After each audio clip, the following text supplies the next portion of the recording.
Welcome back to Sledgehammer Horror, guys. I am Ken Sledge, and let's talk horror. Today, I am joined by the amazing Gare. How you doing today, man? Doing pretty good, man. It's hot here in Portland.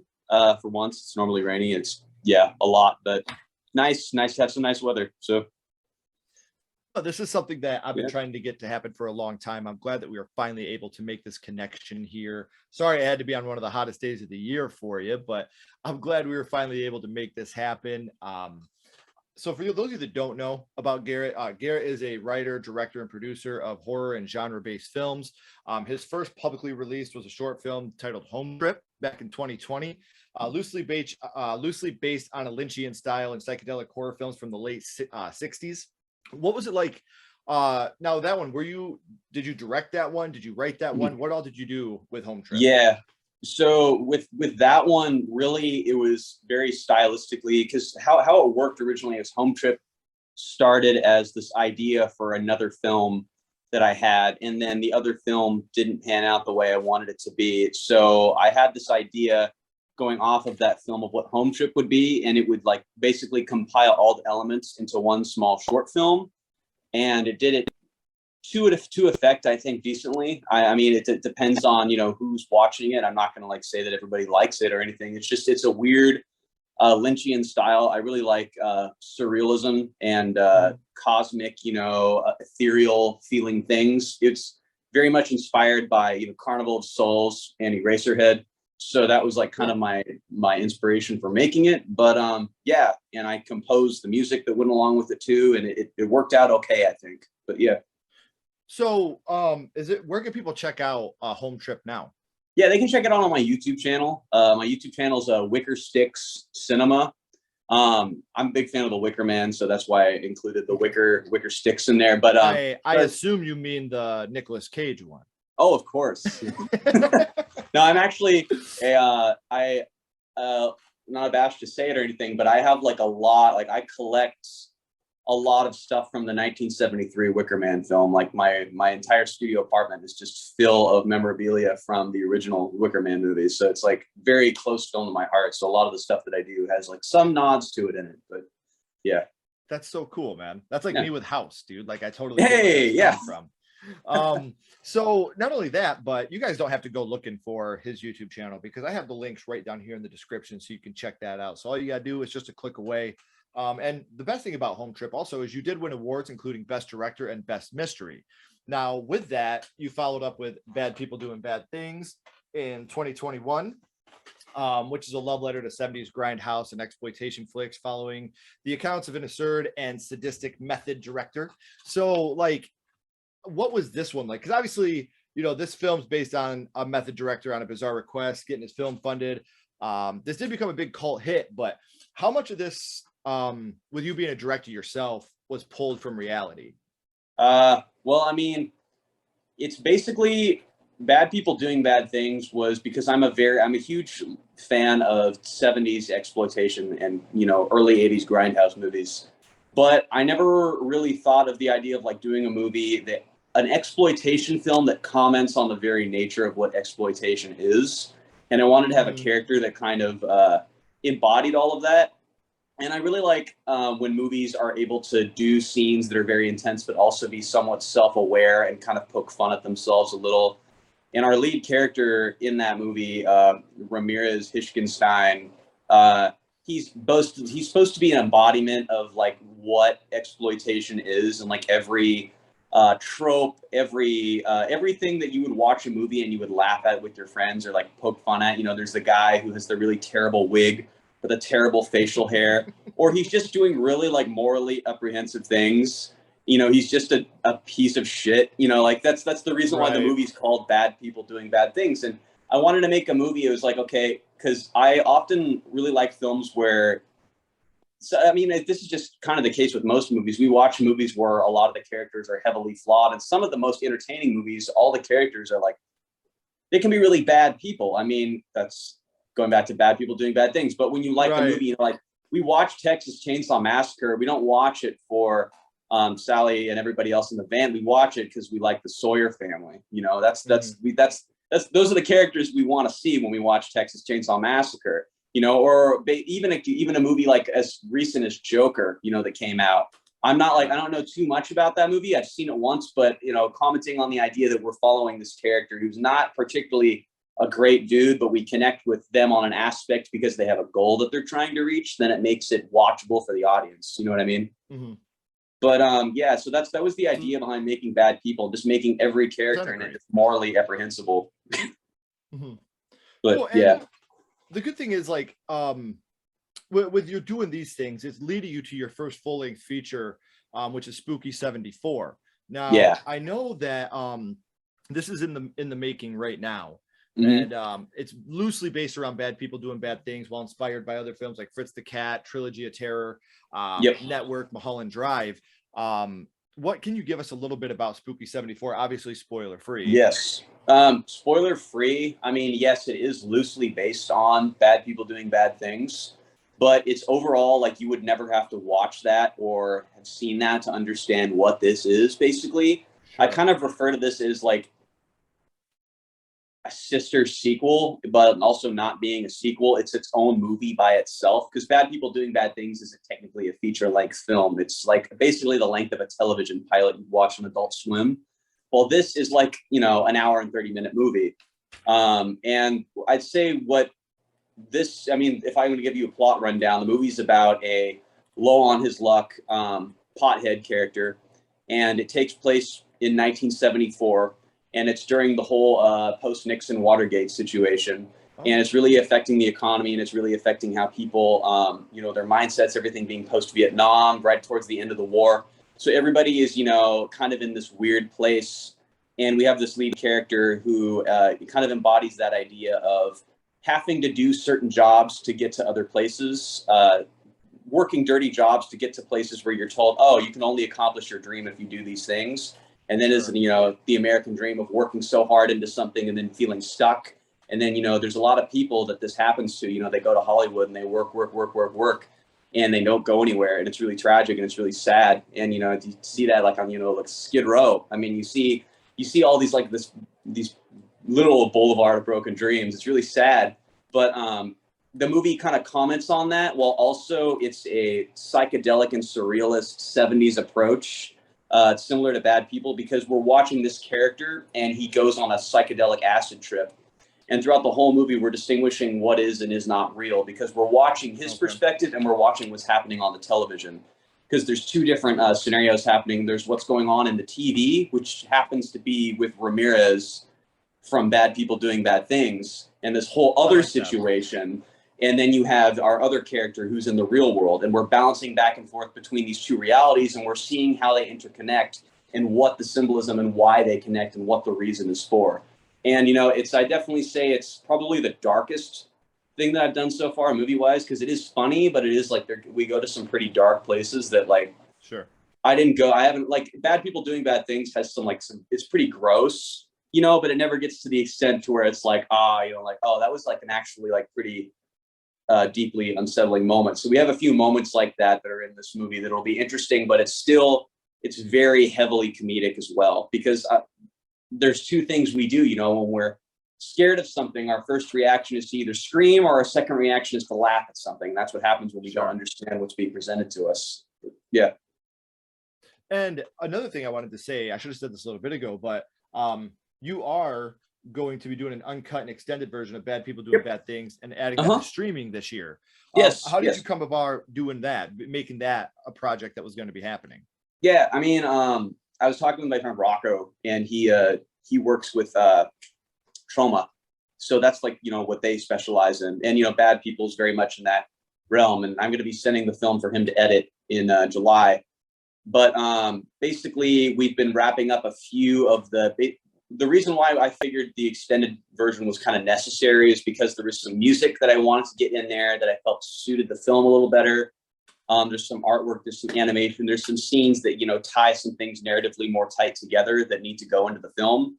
And it's a new way to kind of look at the film, and it adds another layer of, I'd say, deep fried coating on the outside that gives it another fresh perspective. And yeah, I think people will really enjoy the new version of the movie. But yeah. I'm very excited to see it, man. Yeah, I hope so. And the good thing is, I hope people enjoy it. Well, yeah, and you guys don't have to wait for me to tell you about it, because you can follow all the social media links right down here, as well as make sure you're subscribing to the YouTube channel. That way you guys can stay up to date on everything that's going on with him, and you can check out these films as they come to life. So, Garrett, we know what you got going on in the future and what you're doing now. But here for a second, brother, I want to take it back to the past. And I want to talk about what got you started in horror, your first horror movie. And Garrett, the first horror movie that you watched was? The Amityville Horror. What I love about this, at the time of recording, it was just released, but when you guys are watching this, it's been a minute now. Ashley and I did a versus episode on Amityville Horror, the original versus the remake, and I talked about it there. This is my first time talking about the Amityville Horror on my first horror movie. I have not talked about it on here yet, but this film is so special to me because this was my mother's first horror movie. You know, like here she is right here chilling with us. But this was the first horror movie that my mom watched. So Amityville Horror is very, very special to me. Do you remember about how old you were the first time that you had seen it? I do. In fact, I have something cool to show you. Dope. I am always down for something cool. Something cool is one of my favorite somethings that there is. So I had the original Amityville Horror VHS tape that I had right here. And I also have a package version of it as well. There it is. I remember getting this at the store called Movie Movers when I was way too young to be watching the Amityville Horror. But sure. It's the Amityville Horror was like a major spearhead point for me to be like really into horror. And I guess because, you know, I watched your podcast about what you talked about, you know, why it was special to you and how you guys were comparing the first, you know, the original Amityville Horror and the remake. I did like the remake. I think it's you know, it's very underrated as a remake, but also at the same time, the original just holds a really special place in my heart, mainly because I grew up in a rather Catholic household. And I was very forbidden when it came to watching anything devil related. So that was, and then there was, when I heard about the Amityville Horror, and I kind of like became a little bit obsessed with it because I was like, oh my gosh, like what is this? I thought the house looked cool. It had like this very classic looking haunted house to it. I mean, I think, you know, we all know why it's identifiable, the eyes. I mean, that's the reason why it's so well known. But there was just something about that original movie. It has like this, it's the perfect movie to pop in on Halloween. It's got this autumn atmosphere throughout the entire thing, this New England feel. And there's like, you know, the opening with that red rising sunset. And it feels like there's this choir of like demon children chanting at the beginning of it. There's something very, and it was right at the very start of the satanic panic that, you know, launched in the late 70s and went into the early 80s throughout the 90s. It was just such a big part of that, you know, and that's the reason why I really hold, you know, close to me for that reason in particular. Well, and it's funny how when we think about these things, we get transported back. You know, like when I think about House, I can smell pizza rolls. You know, it's just weird. It's a weird feeling that I have. And that's how much horror means to us and how much it affects us. And while we're on the subject of effectiveness, which scene from Amityville Horror would you say affected you the most? Oh, Mom, you scared Jody. She went out the window. Margot Kidder peeks her head out the window. Jody is a demonic pig with red flashing eyes in the window. Yeah, that scene really, really scared the crap out of me when I first watched it when I was a kid. Yeah, man. Also, just like there's a lot of subtle thing. What I really like about the Amityville Horror is how subtle and chill the movie is as a haunted house movie. It doesn't try too hard. There's some people argue that like towards the end of the Amityville Horror, when they get the whole, you know, where the clairvoyant comes over and they say the basement's the gateway to hell, even though it's not. It's like, you know, where they sacrifice things in the basement. But basically, I'd say the movie there's this very eerie, subtle approach to the way all the scares are handled in the Amityville Horror, and the movie gets such it gets such a bad rap at times because people are like, oh, the Amityville Horror, that's hoax, and I'm like, well, you don't watch it for the sake of it being whether or not the true story. You watch it because is it a good movie or is it not? It's a fantastic movie. It's a great movie. It has one of the best horror soundtracks. It has some of the best casting. James Brolin is terrifying at times, but he's also sympathetic at times. Margot Kidder, you want her and her family to get out of there. The dog. But, you know, you were talking about the pig part. Another part that really scared me is you're going to think this is kind of weird, but it's just when, you know, Margot Kidder's coming in and she just checks in. I think it's Margot Kidder. Checks in on her daughter, she's sleeping, and you just kind of see the rocking chair faintly moving, and it's got the Raggedy Ann doll in it. And it's very, very, very subtle. It's very subtle.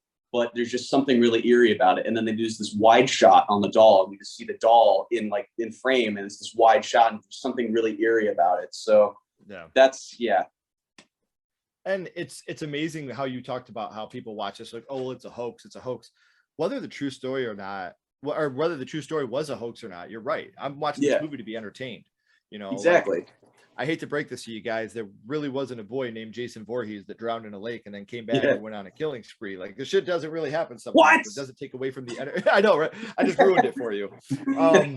So we talked about which scene was most effective in the Amityville Horror for you, but what would you say your favorite scene from the film is? Well, I said the Amityville Horror, I will say it has one of my favorite openings. Like I said, to any horror movie, I love the opening silhouette of the house with the slow transition with the sunset. It's just such an effective way. And it sucks because today's audience would never have the attention span to sit through something like that. They wouldn't just sit there and be like, ooh, this is eerie. They're like, no, we got to have bam, boom. It's like, rather than just let the mood set in. You know what I mean? Mm-hmm. The mood. One of the guys I follow on YouTube here, Dave McCrae. I don't know if you know who he is, but Dave McCrae does. I love Dave too. He always talks about mood and atmosphere, and that's one of the most important key things to a horror film is establishing atmosphere. And the Amityville Horror nails all of the atmosphere. It perfectly makes you feel like you're in mid-70s New York, in New Jersey. That's New Jersey, Amityville, New Jersey. Amityville, New York. Bleh. Spacing, but it perfectly makes you feel like that's where you are, with the little river. It's got the very beautiful shots, it's got the eerie slow zooms. I love the slow zooms in the Amityville Horror. Oh yeah, man. How they handle those. And also one of the parts that scares the crap out of me is when they're touring the house and you see the gunfires happen, and it's so loud and it's so rapid. And at first, as a kid, when I watched the movie, I never understood really why it was an R-rated film. But then upon reflection and watching the opening of the movie, it's really only R-rated because of that opening sequence where the whole family is massacred.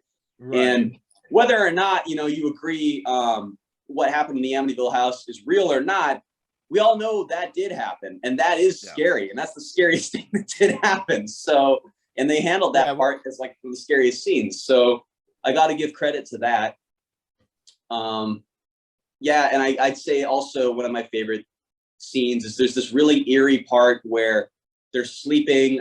Margot Kidder and her husband, oh my God, why am I forgetting? George and Kathy Lutz. They're sleeping next to each other, and she screams in the middle of the night, and she's saying, they're all dead. And I just couldn't imagine if like my girlfriend was like laying next to me and she woke up screaming like that in the middle of the night.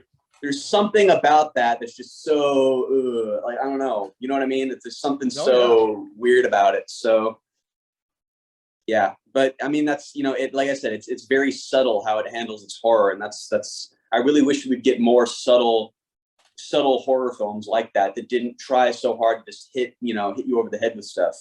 Mm-hmm. But the slow burns like that, like you said, slow burns even today, when they're done well, like I always go back to this movie and people probably get sick of hearing me talking about it. And if you're sick of hearing me talk about it, just go watch it. It's The Dark and the Wicked. It was a Shudder original. And, I think that's one of the scariest movies I've ever seen in my entire life. I watched that movie at age 36 at like 3:00 in the afternoon. And I was like, open more blinds. This shit's fucked up. Like, it was scary, man. So, and that's how the Amityville Horror is. It's such a slow burn, but it's one of those movies that's not a slow burn that just peters out at the end. It gives you that feeling of gratitude at the end because it's that clock that's slowly turning, and then boom, it just explodes. And I just love it to death. We touched on it a little bit at the beginning, but a question I've been asking recently is, would you like to see your first horror movie remade? Now, obviously that's already happened with the Amityville Horror with Ryan Reynolds. Were you a fan of the remake of the Amityville Horror? Well, I think it's a very good early 2000s remake. It's a very, like, I would put it, it's hard because it's not like a movie to where I'm like, I give it all kinds of praise, but it's not a movie that I don't like. It's a movie that just kind of sits comfortably in the middle somewhere for me. It doesn't make enough. I think Ryan Reynolds gives an amazing performance that doesn't get talked about enough. I feel like he put a lot into that role, like as an actor. That was like right when he was trying to break out of his Van Wilder days.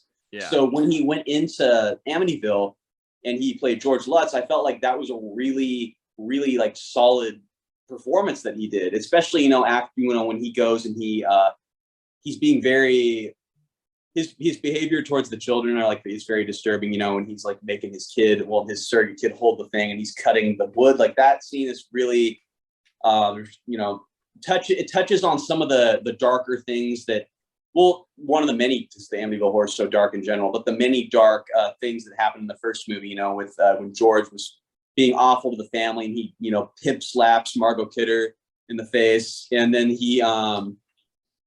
and then the second one, you know, it's in the remake, it's very scary because he's being that way towards the children, which is like adds another layer of really uneasiness to it. But I would say with the Amityville Horror remake, the only thing that I felt like it was missing was the whole,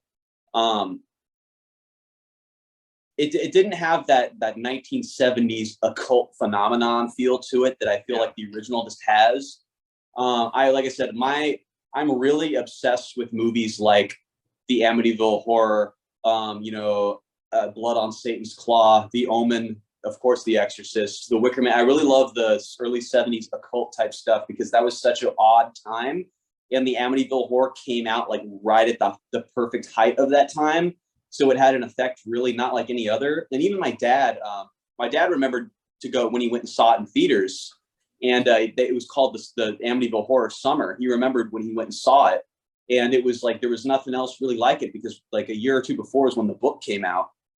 Murder in Amityville. Well, Murder in Amityville is what Amityville: The Possession was based off of. But the first Amityville movie, when the book came out, it was like a phenomenal hit. And they made the movie, and everybody was talking about it. It was making the newspaper headlines, and it was a big deal because that was like it's very much reflected. Once The Exorcist came out, everyone was like, oh, we got to start going back to church and things like that. Right. So it was, yeah.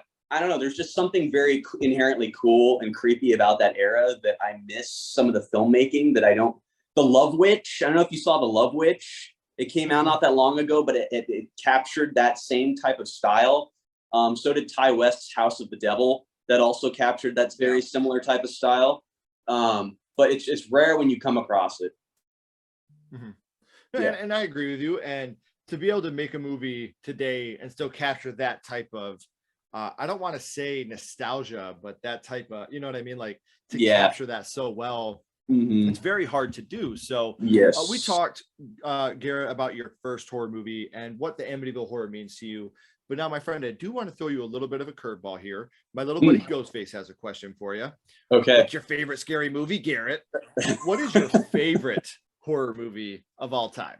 Well, this is really hard because it's actually, they're pretty much, I have four that tie with each other. But if I had to pick one, like I got to go with The Wicker Man, dude. The Wicker Man to me means a lot as a movie, just because, not only because this is the reason why actually I decided to set bad people doing bad things all during the daytime. I love daylit horror. Yeah. And The Wicker Man almost is entirely set in the daylight. And I think it's, for one, there's a reason why I love Christopher Lee. Christopher Lee, I think, is the greatest thing to ever happen to this planet. He's the greatest actor ever. And his performance in The Wicker Man is absolutely genius. His singing in it is great. He can sing. I mean, Christopher Lee had metal albums, but his vocals in The Wicker Man are great. Also, with The Wicker Man, there's a level of comedy, but underneath that comedy is some like very sinister, creepy stuff happening. But you're also left to wonder in The Wicker Man, like who's the main asshole in The Wicker Man? Because you have the Sergeant Howie who comes to the island, and he's kind of a prick. He's kind of an asshole to all these people, and they're just trying to do their thing. But meanwhile, we're kind of like we're meant to feel like, well, hold on. We as an audience are supposed to relate to this guy who's coming to this island, these people who are all being weird, but at the same time, this guy who come to the island is a total asshole. But meanwhile, we don't really realize that these people on the island are doing these things, but they have this, very sinister plot. Spoiler alert. If you haven't seen The Wicker Man, it's been out since the early 70s. I'm sorry. But at the very end of the movie, we don't got to be spoiler alerts anymore. Yeah. Like, if you haven't seen it, you're not going to see it.